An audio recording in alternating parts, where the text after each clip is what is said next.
Muy buenas noches, le damos la bienvenida a este programa de análisis y debate de ideas sobre los hechos noticiosos más relevantes de la agenda nacional e internacional. Entre líneas, el nuevo proyecto de Excelsior Televisión, que contará cada domingo con la opinión de hombres y mujeres especialistas.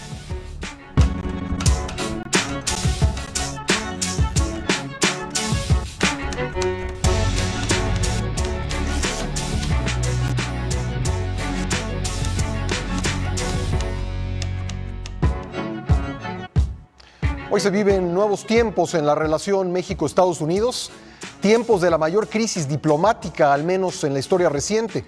Una crisis que tiene como fondo común un muro, el muro de Donald Trump. El pasado jueves hubo muestras claras de esta ruptura que aumentó luego de que el presidente de Estados Unidos firmó finalmente las órdenes ejecutivas para construir el muro y aumentar la seguridad en la frontera. Dijo que el muro va y en meses comenzará su construcción y que México pagará. El presidente Enrique Peña Nieto respondió y canceló su reunión con el mandatario estadounidense. La mañana del jueves 26, Donald Trump sorprendió con un tuit en el que prácticamente suspendía unilateralmente la entrevista. Si no van a pagar por el muro, es mejor cancelar la reunión, cosa que sucedió. México y Estados Unidos se enfrentaron por la construcción del muro. El anuncio de Donald Trump de ampliar la barda fronteriza llevó la relación bilateral al límite. Una semana de dimes y diretes que se agudizó luego de que el mandatario de los Estados Unidos firmara dos órdenes ejecutivas. Una para construir el muro en la frontera con nuestro país y la otra que niega fondos federales a la llamada ciudad de santuario. The United States of America gets back control of its borders, gets back its borders.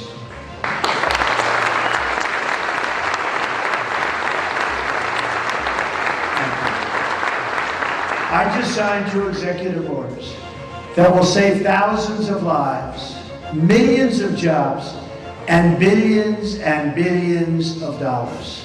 La crisis agudizó con esto. Una semana en la que Donald Trump sorprendió por sus declaraciones en video y en Twitter. La mañana del jueves 26 sorprendió de nuevo, con un mensaje en la red social donde decía que si México se negaba a pagar por el muro, sería mejor cancelar el encuentro. Después la respuesta del presidente Enrique Peña Nieto también en Twitter. To that end, the President of Mexico and myself have agreed to cancel our planned meeting scheduled for next week.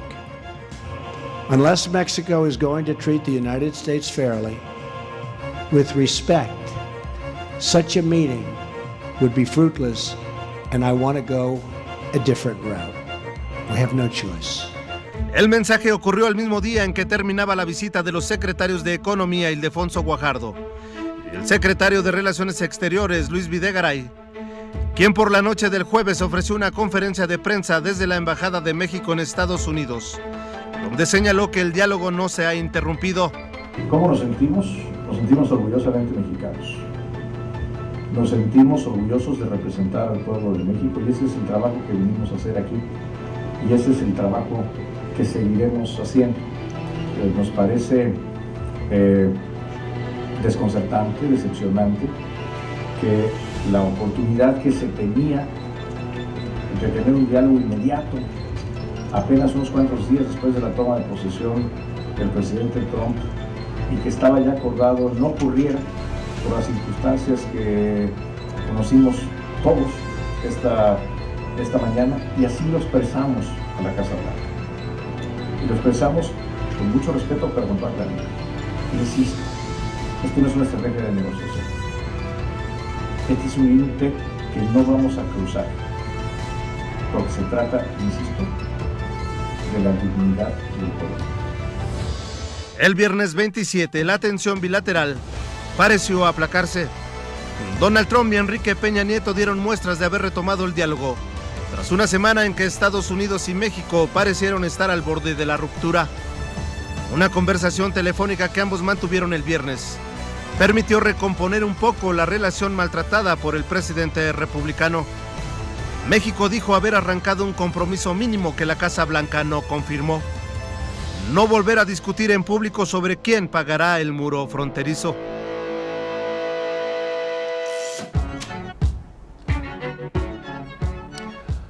Primero el anuncio del muro, luego la cancelación de la entrevista. Trump se les adelantó. Un insulto para México, una humillación.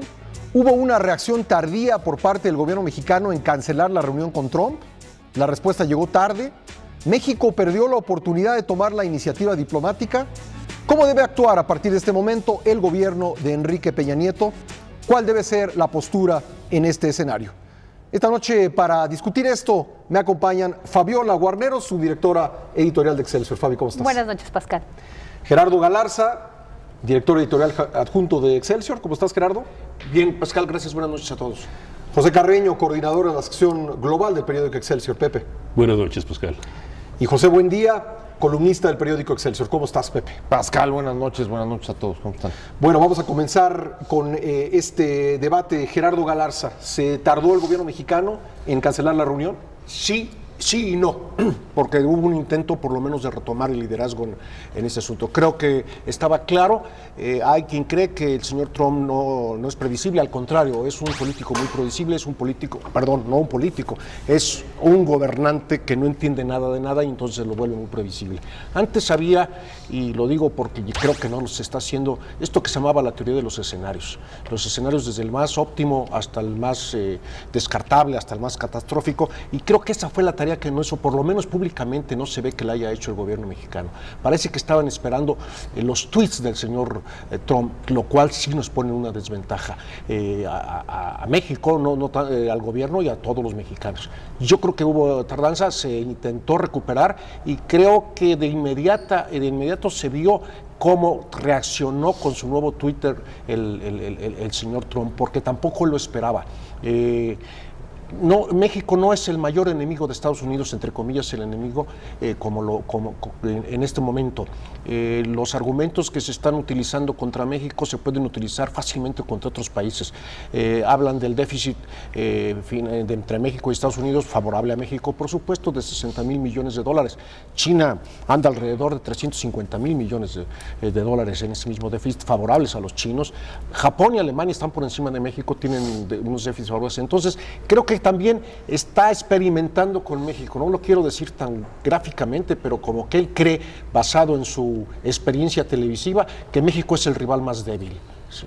México, el rival más débil, José Carreño. Sin duda hubo un Trump muy distinto la mañana del miércoles, hablando en el Departamento de Seguridad Interior, y luego el jueves por la mañana en el tuit. La mañana del miércoles decía, la tarde del miércoles, queremos cooperar con México, y luego el jueves en la mañana, no, si no van a pagar, mejor no vengan. Yo creo que el punto que hace Gerardo es bueno en este sentido, es decir, Trump es un narcisista. Esto es un problema es una persona con ese tipo de problemas y no tolera la resistencia, no tolera que alguien le responda, valga la expresión. Entonces, lo que hizo México, aun cuando haya sido más o menos tibio, fue resistirse, fue responder. Y el punto de Trump la primera reacción fue reaccionar contra México, reaccionar contra Peña Nieto, y de hecho lo hemos visto en los últimos días. Ha habido varios tweets en los que empieza a culpar a México, o ha tratado de culpar a México de problemas de narcotráfico, de problemas de violencia en Estados Unidos, delincuencia en Estados Unidos, y sobre todo de que no respeta a los Estados Unidos y que abusa de los Estados Unidos. Es un poco infantil, si se quiere, pero es el tipo de persona con el que estamos lidiando. Y ahí sí tendría que estar en desacuerdo con Gerardo. No hay manera de ver cómo pueda responder un niño berrinchudo, a menos que seas padre de un niño berrinchudo y le puedas dar nalgadas, y en este caso es imposible. El muro y el libre comercio han sido los protagonistas de la disputa entre los dos países en los últimos días, pero hay otro tema, las deportaciones y los derechos humanos, la ciudad de santuario. ¿Qué esperar a partir de ahora, a partir de la firma de esta orden ejecutiva para la construcción del muro, deportaciones masivas, el respeto a las instituciones por parte de Trump? ¿Es suficiente el diálogo de política exterior anunciado esta semana por el presidente Enrique Peña Nieto? Vamos a discutir esto, Fabiola Guarneros. Cuando uno ve la orden ejecutiva, a lo mejor se queda en el muro porque es lo más llamativo, pero abajo viene una serie de cosas que pudieran ser muy preocupantes para los mexicanos que viven en los Estados Unidos.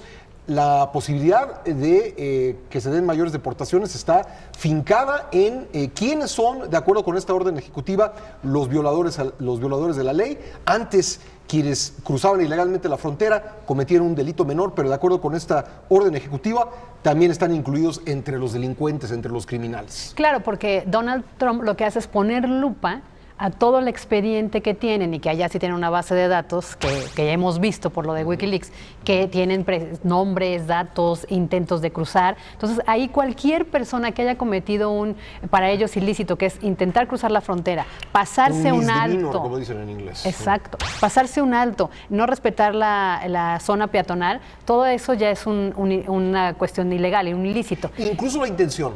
Habla también de la intención, si a juicio de la policía una acción que está cometiendo una persona pudiera ser presumiblemente un acto violatorio de la ley, pueden también ser detenidos. Sí, ahora, lo que preocupa es que él primero dijo que son todos los que tengan un antecedente penal, sí, o delincuentes o con cargos. Serían los primeros. No está hablando todavía de las personas que trabajan o de los Dreamers. Eso es algo muy importante. En estas dos órdenes ejecutivas no mencionó nada de los Dreamers. Sí se mete con el tema de las ciudades santuarios, porque ahí sí le compete. Son los recursos federales que le puede dar a estas ciudades. Pero no habla de los Dreamers, aunque, ojo, la preocupación que hay es que todos estos jóvenes que querían acogerse a documentarse y tener una estancia legal en Estados Unidos, habían dado ya todos sus datos personales.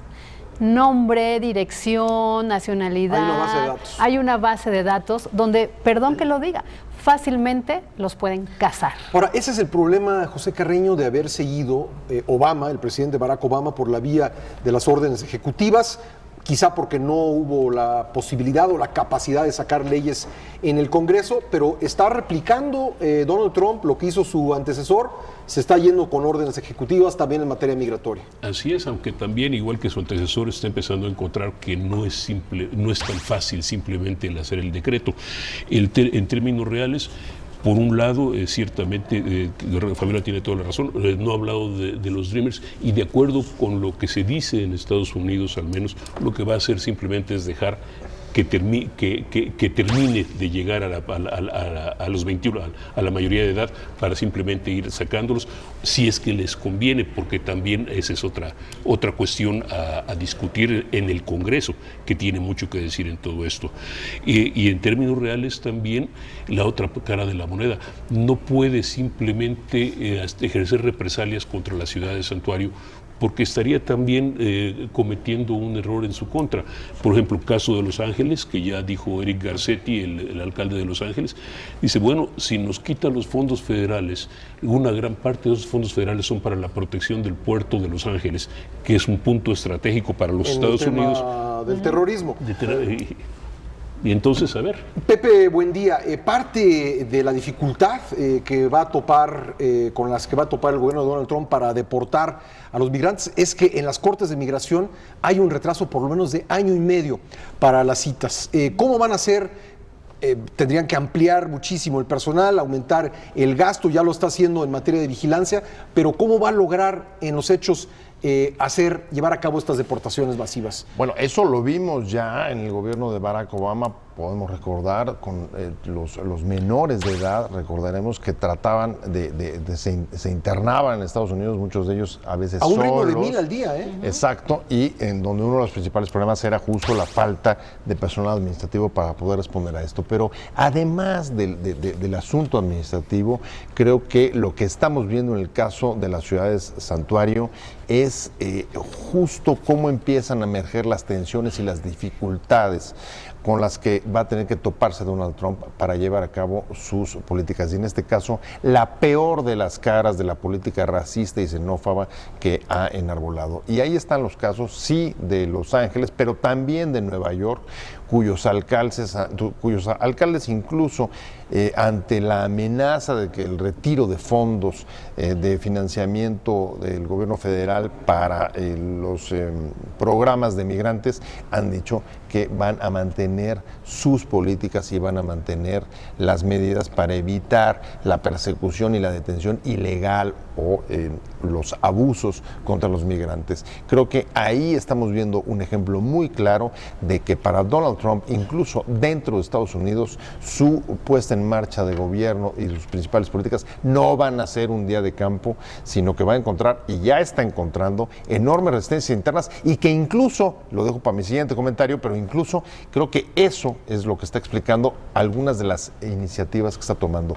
La política exterior norteamericana se tiene que entender también en términos o en clave de la política interna y a quién y cuáles son los objetivos que está haciendo con el muro e incluso con el hecho de dinamitar, como hizo esta semana, el puente de interlocución con el gobierno mexicano a través del contacto con Videgaray. Gerardo Galarza, parece haber un mensaje un tanto contradictorio durante la semana por parte del gobierno mexicano. Primero, el lunes se dijo que en cuanto a los migrantes deportados, lo que se quería con Estados Unidos era un regreso ordenado. Y luego, el miércoles por la noche, el presidente cambió de tono y dijo, no, los consulados van a ser los puntos en los cuales se va a defender legalmente a los mexicanos.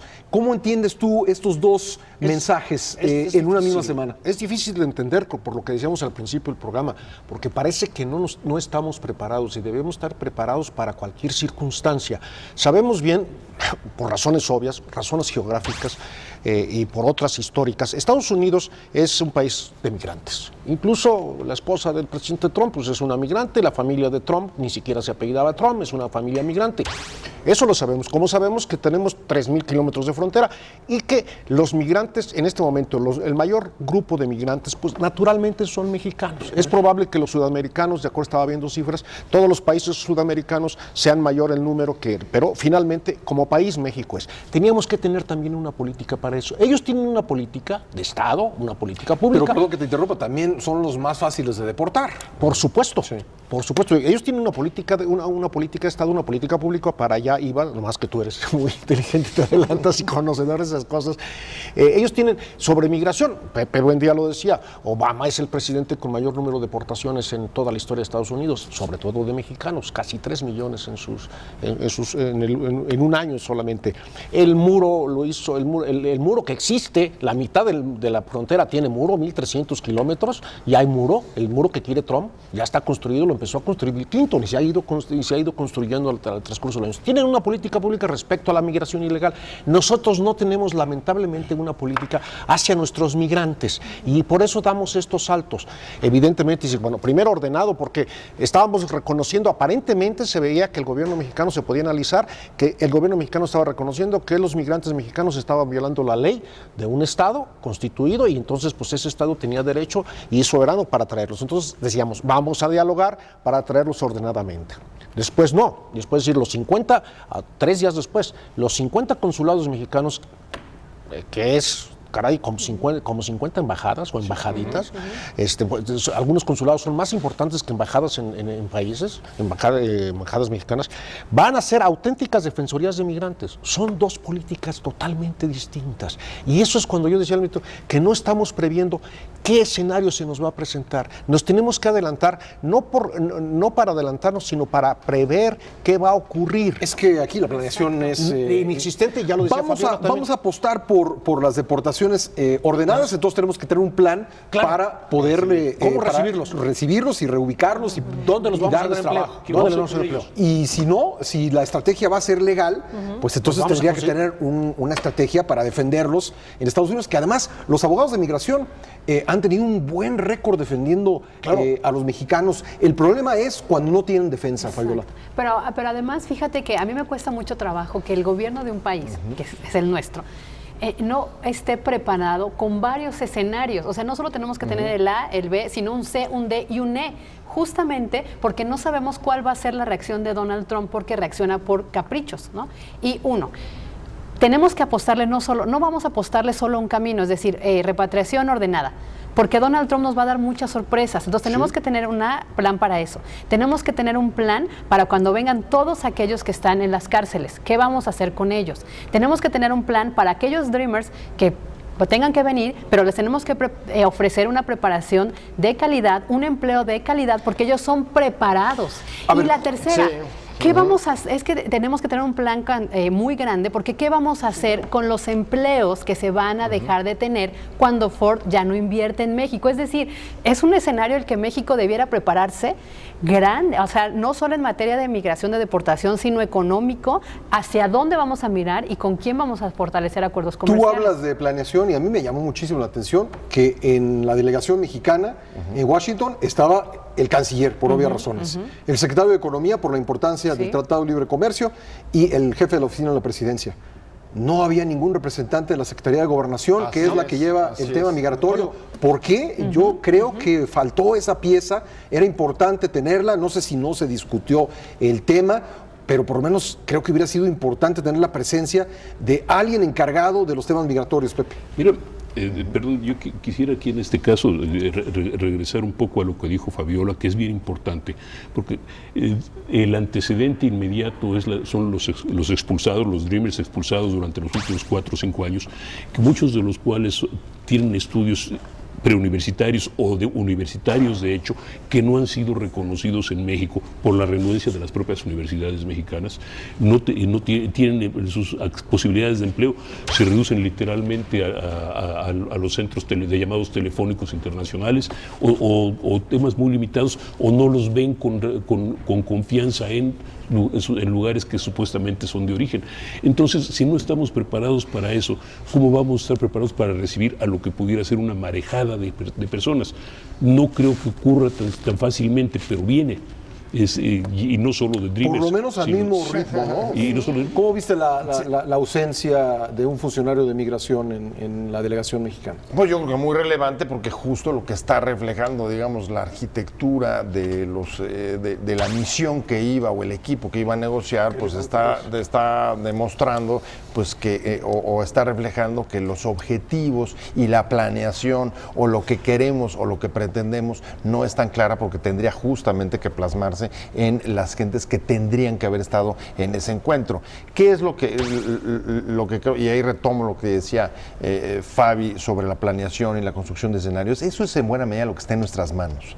¿Cuál es el problema o lo que está evitándolo? Pues justo creo que el error es caer en la excitación o en el discurso excesivo de Donald Trump en sus formas, en su provocación, que es justo estar reaccionando o montando las respuestas de un Estado que tiene muchos recursos. Y vuelvo a mi primera intervención, sí nos estamos sintiendo el rival más débil, Pepe.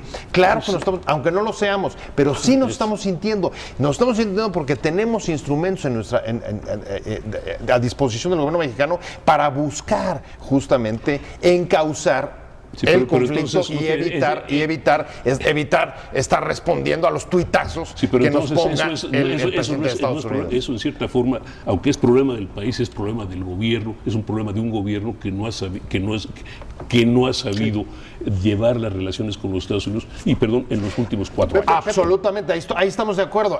¿Ha sido una relación que se ha descuidado? Sí. ¿Cuánto tiempo estuvimos sin embajador? No, déjate, ¿cuánto tiempo estuvimos sin embajador? 8 meses. ¿Cuánto tiempo pasó para la primera visita de Estado de Peña Nieto a Washington? Fueron 2 años, si recuerdo bien.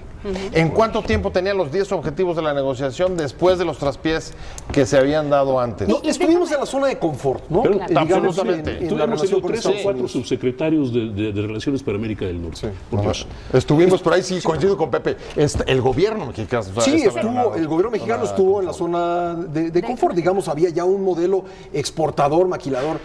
manufacturero de exportación, y realmente parecía que no había que hacer mucho más, cuando que las relaciones exteriores, sobre todo con Estados Unidos, son muy dinámicas, y creo que no ha habido un giro como se hubiera necesitado en los últimos años. Para terminar con esta idea rápida del rival más débil, es que yo sí siento que el gobierno de México sí quiso entrar al reality show, perdón que insista, del aprendiz, y estamos jugando las reglas del juego de Donald Trump. Es decir, no tenemos esta planeación, esta estrategia, porque nos metimos a su reality, estamos siendo aprendices de lo que quiere Donald Trump que reaccionemos.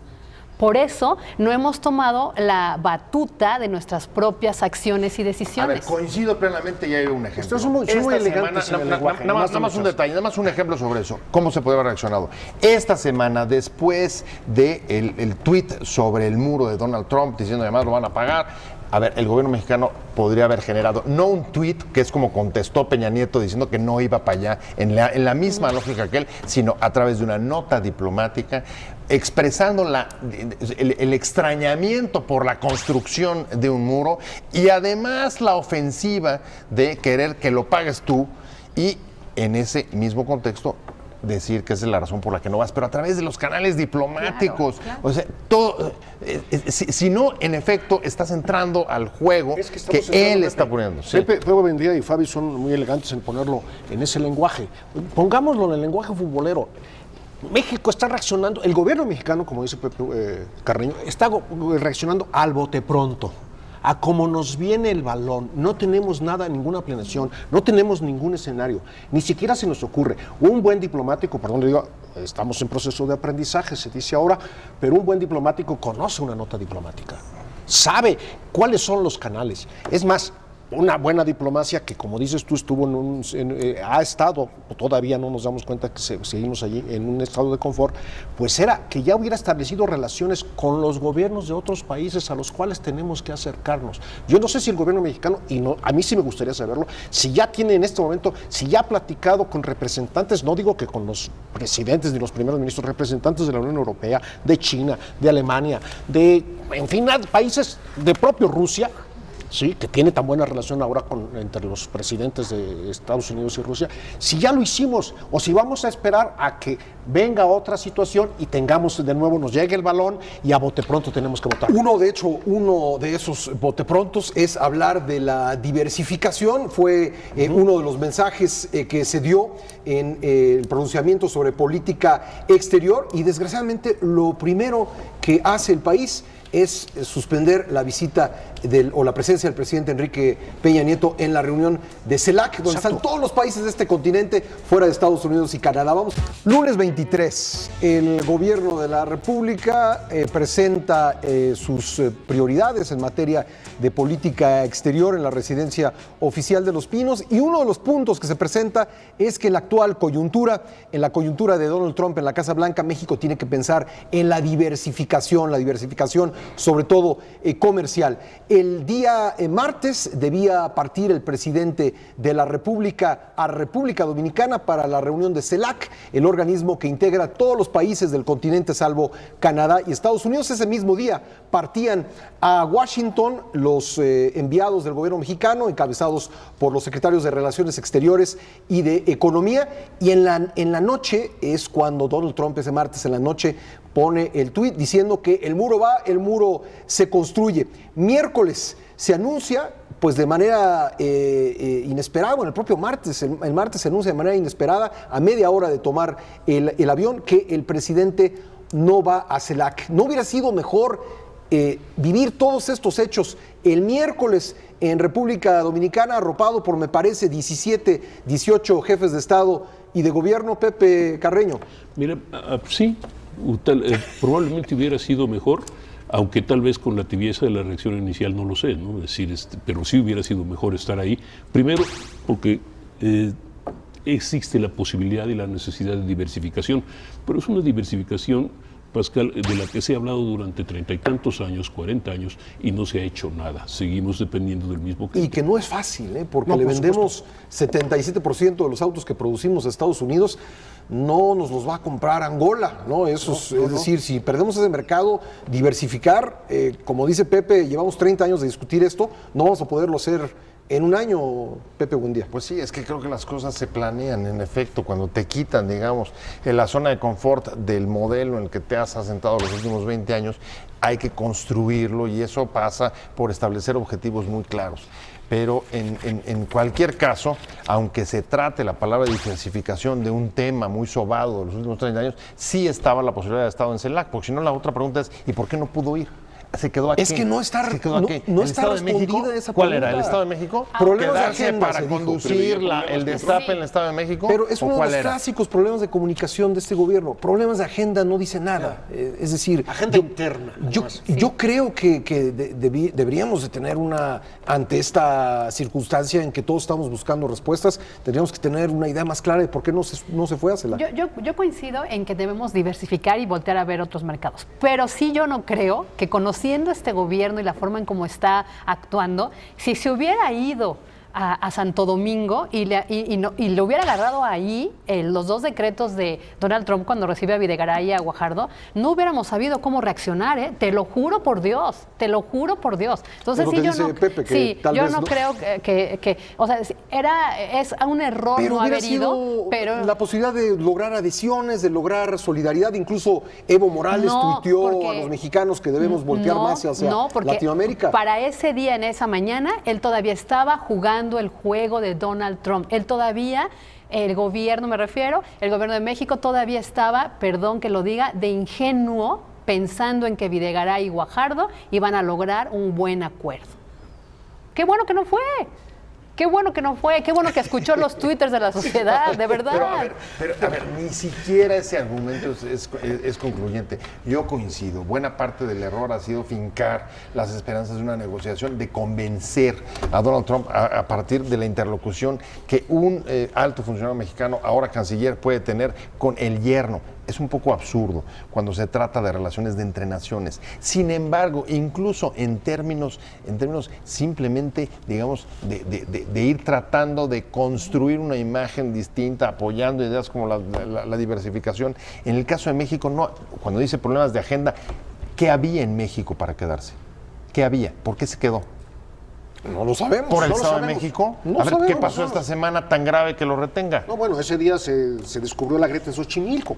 Exactamente, A lo mejor, ese sí puede ser un asunto concluyente. El problema del aeropuerto de Atenco. Pero No a ver, fue- Gerardo, ¿debió el presidente ir a CELAC o no? Sí, por supuesto, porque además es una reunión que no surgió el día anterior, que está planificada. No solamente eso, no todos los jefes de Estado latinoamericanos fueron. Sí, hubo fueron representación. 17, fueron 18, me 17 parece, de los y 34. y los demás enviaron a sus cancilleres o a la correspondiente vicepresidencia o lo que tengan en cada estado. Digamos que era más de la mitad de total. México pudo haber tenido una gran representación allí. Yo coincido con Fabi, coincido con Pepe Buendía, son análisis diferentes, pero son dignos de tomarse en cuenta. Yo me imagino, y esto es en el asunto del hubiera, porque no sabemos qué pasó. ¿Qué hubiera pasado? Al contrario, si en plena sesión de la CELAC, en un acto de audacia, el gobierno de México, a través de su presidente o de su canciller, de quien hubiese enviado, saca el tuit de Donald Trump frente a 17 mandatarios. Es decir, no nos hubiera hecho más fuertes, pero hubiéramos tenido el apoyo. Un arropamiento. Un arropamiento Que no tenemos ahora. Que tenemos que disponer de que Evo Morales o que Maduro pues salgan, o Cuba salgan, que tienen problemas fuertes con Estados Unidos. Es que antes nos dice Evo Morales a través de un tuit, México voltea hacia vernos. América Sí, Latina, sí. que hacerlo nosotros. Entonces, Lo hablo por el país, pues. Sí, yo creo que tenemos que ver las dos situaciones, los dos escenarios, y ver los escenarios óptimos y los escenarios desastrosos, y en medio de todos los demás. Creo que se pudo haber hecho todo, pero no tenemos capacidad de respuesta porque, insisto, respondemos a la pura circunstancia, a cómo viene el aire. Y entonces, así no se puede establecer una política de Estado. Pero, bueno, perdón, es que ese es el problema fundamental. Yo diría que uno de los problemas básicos que tenemos en este país es que no tenemos un consenso sobre la idea de nación que queremos. No tenemos una idea común de nación.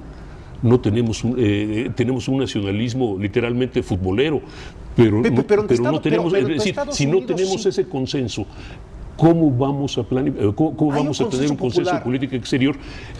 Pero el consenso popular no llega evidentemente a los partidos políticos, al Congreso, al gobierno. Es decir, necesitamos reflejar ese consenso popular en políticas de gobierno, y es lo que no se ha hecho. Frente a Estados Unidos tenemos un consenso popular que, como dices tú, no se refleja. Ahora, el chiripazo le salió porque tenemos el consenso popular ahora, y hoy hay un tuit de Evo Morales y seguro tendremos otro tuit de Maduro. Es decir, ya nos están arropando. Y yo creo que haber ido... Arropando fuera y yo creo que arropando adentro. dentro. Y yo también, creo que, ¿no? yo insisto, si hubiéramos ido, no hubiéramos tenido esa capacidad de respuesta que hoy nos salió bien. Ahora, creo que debemos hablar también de la unidad en lo interno, que es un hecho. Que Sí. yo creo que no podemos, desde hace mucho tiempo, este gobierno no tenía en lo interior la cantidad de apoyos Por ese consenso, que se había Por ese visto, consenso ¿no? popular frente a Pero Estados ahí Unidos. hay dos temas que me parece que pueden confundirse. Una cosa es aprovechar la amenaza externa en términos políticos para convocar a una unidad con fines electorales, y eso sería muy negativo en el caso Pero del eso no ha gobierno y sucedido, del eso no ha PRI. ocurrido, eso no ha Bueno, ocurrido. Yo estoy advirtiendo simplemente que ese tipo de unidades, a partir de los temores que hay evidentes en el país por la confrontación, No, yo creo que eso estamos quieran todos de acuerdo aprovecharse que sería electoralmente, pernicioso, pero sería eso no ha malo. ocurrido, ¿no? Está el otro tema, y que me parece que es el epicentro de la debilidad con la que estamos entrando no solamente a Estados Unidos, sino a otros escenarios mundiales, y es los problemas internos. Aquí tenemos problemas muy serios no solamente de consensos, sino simplemente de que vienen mucho Estado de antes de Derecho la y corrupción. crisis, ¿no? Por supuesto, pero que no hemos resuelto, que incluso hemos dejado que en muchos casos las épocas de bonanza no nos sirvieran para Pero aquí corregirlos. hay evidentemente una priorización, y yo creo que es por lo que dice Gerardo, hay una cultura popular de lo que es el país y de lo que está enfrentando el país y está generando este arropamiento. Ahora, yo creo que tarde sí, pero finalmente el presidente tomó la decisión de no ir. Y yo creo que eso ha sido reconocido por las fuerzas políticas. Sí, sí. A mí me gustaría que además de tomar esa decisión, lo que hubiera también es un planteamiento mucho más sereno sobre no solamente no voy a ir, sino a dónde Pero quiero ha sido ir. arrebatado, yo no creo que haya sido... En términos de No. montar una estrategia respecto Ahora, a las reacciones y la estridencia que el propio Trump ha puesto. Ahora, ¿en qué términos? Hay que mandar un mensaje de cierta calma, me parece que es correcto, lo están haciendo ya algunos actores, diciendo, a ver, no nos envolvamos ni hagamos solamente eco en la estridencia de Donald Trump, sino, a ver, vayamos definiendo, planeando escenarios. ¿Qué pasa si desaparece el TLC? Si deja de funcionar. ¿Qué pasa? ¿Se cae el país? Hay una frase muy interesante que lo oí el otro día a un empresario global que decía, es que el asunto entre México y Estados Unidos es como los huevos revueltos. Ya que se revolvieron, es muy difícil regresarlos, cada quien a su cascarón. Quizá eso es lo que habría... Exactamente, habría que empezar a explicar lo que es la globalización, la integración de la producción global. No solamente es el intercambio de mercancías en la frontera. Nada más para retomar esta idea de Pepe, porque yo también soy bien mal pensada como él. Entonces yo sí creo que este arropamiento social que se dio en torno a la decisión de Peña Nieto de no ir, yo creo que sí lo van a capitalizar para un asunto electoral. Por lo También menos van a me querer queda hacerlo. claro. Sí, por lo menos, y sobre todo Yo el creo Estado que de sería un error. México, Yo creo que sería un error. y sobre todo el Estado de México, que es ahorita va a ser el termómetro para el 2018. Pero todavía falta un año. Y justamente, Pepe, la prueba de fuego es, tenemos un plan para ver qué va a pasar con el Tratado de Libre Comercio, tenemos un plan para recibir a nuestros Dreamers, tenemos un plan para generar el empleo que vamos a perder porque Ford ya no va a seguir. pero a lo mejor estamos ante la posibilidad de crearlo y ojalá se aproveche esta mínima unidad que existe para ello, ¿no? Exacto, pero termino esa idea. Justo. Entonces, esta unidad o este arropamiento se caen en unos meses. Entonces ya no sirve con propósitos Tiene que electorales. ser ahora, es decir, yo creo que tiene que ser antes de que empiecen las campañas. Pero mira, por ejemplo, y con el antecedente de querer construir una unidad y la Coparmex y parte del empresariado no le entró. A ver, las unidades mecánicas se acabaron. No, pero esta es real. Pero esta es real. Esta creo que podemos... Es una parte de un sentimiento popular, de un sentimiento de nos están agrediendo. No está ni siquiera promovido por el gobierno. El asunto que tú planteas es cierto, y también Fabiola, es cierto, ya se está intentando aprovechar, hay que decirlo. No ha ocurrido, pero se va a intentar. Bueno, segundo, tú pusiste algo muy serio, TLC. ¿Qué va a pasar con el TLC? No se va a acabar de mañana, pero sí en 6 meses, en un año podría ocurrir. Canadá ya dijo que no le interesa el TLC, el Telecan. A ver, los empresarios, las empresas globales, las empresas coreanas, japonesas, lo que tú quieras de donde más, europeas que están en México, no están en México porque nos quieran mucho tampoco, ¿eh? No. Están en México porque México es la puerta de entrada al mercado estadounidense. ¿A través de qué? De un instrumento que se llama TLC. Si se acaba el TLC y entonces regresamos a la época de los aranceles, aranceles, que parece que por ahí va. Bueno, pues lo mismo, entonces va a ser más fácil, más barato producir en Nicaragua, en Guatemala, en Costa Rica, porque también están cercanos, y ya no hay TLC en México. Y entonces, ¿qué va a hacer la economía mexicana cuando se nos acabe Voltear el TLC? Europa, ha sido el reclamo. Qué lástima que se esté desmoronando la Unión Europea, pero ese va a ser el reclamo.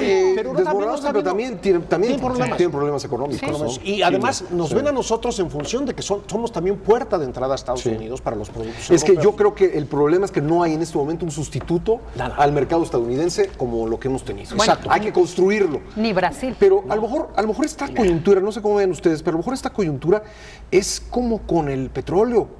Claro, cuando empezamos a dejar de ser un país petrolero, tuvimos que volvernos un país manufacturero para la exportación.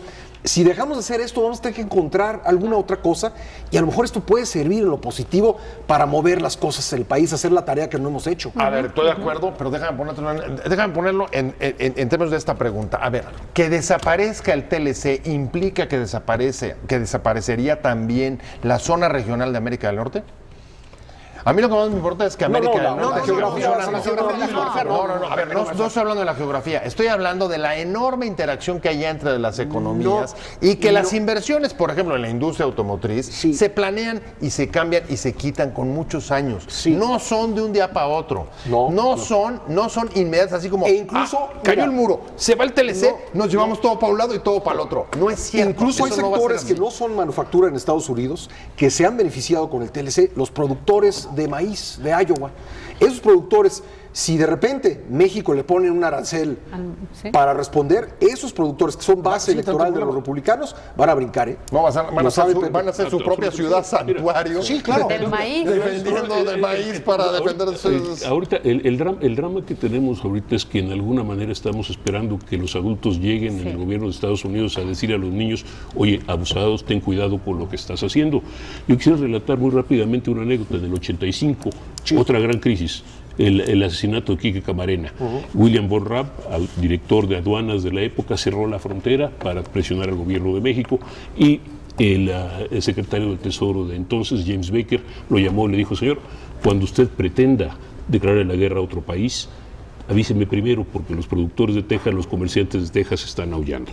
Ahora en este caso no hay un James Baker, pero sí hay un montón de comerciantes de Texas que ayudan. $80,000 millones ahí en y Texas. Eso es lo que está pesando de aquel lado. Lo triste es que estemos pensando en que tengamos que pensar en que el daño en Estados Unidos sea lo suficiente para que no nos afecte a nosotros el problema. Esos son los datos reales que tenemos que sopesar para no espantarnos, para no reaccionar al bote pronto. Si tenemos todos estos datos, y jugar bien las cartas. Y jugar las cartas, jugar con cartas.